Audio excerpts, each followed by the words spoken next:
विधायक.com में आपका स्वागत है। मैं हरीश मलिक। राजस्थान विधानसभा के उपचुनाव में कोरोना का असर साफ साफ दिखाई दिया। पिछले विधानसभा चुनाव 2018 में इन तीनों सीटों के लिए 73% वोटिंग हुई थी, जो इस उपचुनाव में घटकर 60% ही रह गई। साफ जाहिर है, या तो मतदाताओं में इस उपचुनाव के लिए ज़्यादा उत्साह नहीं दिखा, या कोरोना के डर की वजह से मतदाता वोट डालने के लिए घरों से नहीं निकले। जहाँ तक इन उपचुनावों की बात है, तो अभी 2 सीटों पर कांग्रेस के सिटिंग एमएलए थे और राजसमंद सीट भाजपा के खाते में थी। उपचुनावों के एग्जिट पोल की बात करें तो कांग्रेस कहीं ना कहीं अपर हैंड में होती दिखाई दे रही है। 2 सीट सहाड़ा और सुजानगढ़ में उसकी बढ़त काफ़ी अच्छी दिखाई दे रही है, और जहाँ तक राजसमंद में कड़ी टक्कर उसे मिल रही है। राजसमंद सीट पर यदि भाजपा चुनाव हार जाती है तो कांग्रेस 3-0 से इस उपचुनाव को जीतेगी। यदि यह परिस्थितियां बनती हैं तो निश्चित रूप से भाजपा के खेमे में खलबली मच सकेगी।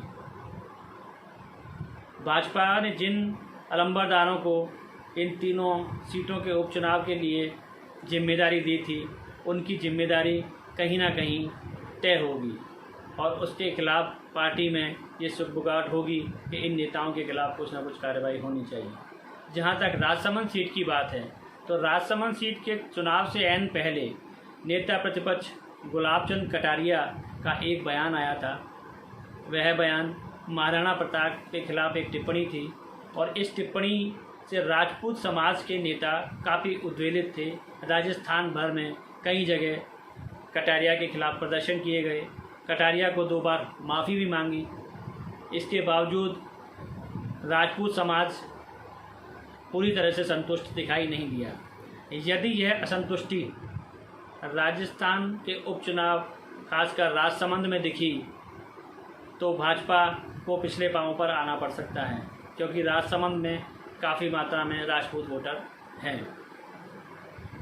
जहाँ तक सहाड़ा और सुजानगढ़ सीट की बात करते हैं, तो सहाड़ा सीट पर मनोज मेघवाल कांग्रेस के प्रत्याशी हैं।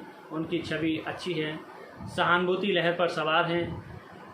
कहीं ना कहीं पिता के नाम पर वो वोट मांग रहे हैं। उनके पिता की कोरोना काल में कोरोना के चलते ही मृत्यु हुई थी, और उस सहानुभूति के चलते उन्हें वोट मिलेगा। और तीनों ही सीटों की बात करें तो सबसे मजबूत स्थिति में कांग्रेस सहाड़ा की सीट पर दिखाई दे रही है। सुजानगढ़ सीट में भी कांग्रेस अपर हैंड में है। इसकी एक वजह राष्ट्रीय लोकतांत्रिक पार्टी के उम्मीदवार भी हैं।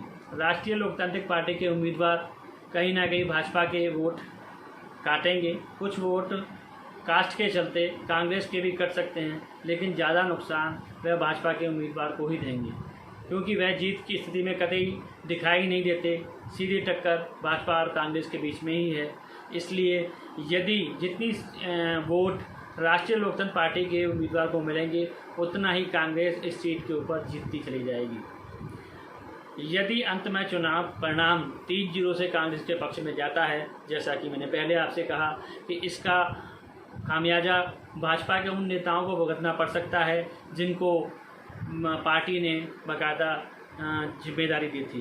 पार्टी अध्यक्ष जेपी नड्डा जी ने यहाँ जयपुर में आकर ये साफ चुनाव से पहले इंगित किया था कि पार्टी को एकजुटता के साथ लड़ना है, और एकजुटता में किसी तरह की कोई कमी नहीं आनी चाहिए, और तीनों ही सीटों पे अपने को जीतने की लिए कोशिश करनी चाहिए। दूसरी ओर जहाँ तक कांग्रेस की बात करते हैं, कांग्रेस यदि 3-0 से जीतती है तो निश्चित रूप से कांग्रेस के जिन सपे सलारों को ये जिम्मेदारी दी गई थी, उनकी पीठ थपथपाई जाएगी, जिनमें गोविंद सिंह डोटासरा, उदयलाल आंजना, प्रमोद जैन भाया आदि नेता शामिल हैं। और यदि कांग्रेस किसी एक सीट को सहाड़ा या सुजानगढ़ सीट को हार जाती है तो उसके खाते में, उनके खासकर उस सीट की जिम्मेदारी वाले नेता के खाते में कहीं ना कहीं कार्रवाई की उम्मीद की जा सकती है।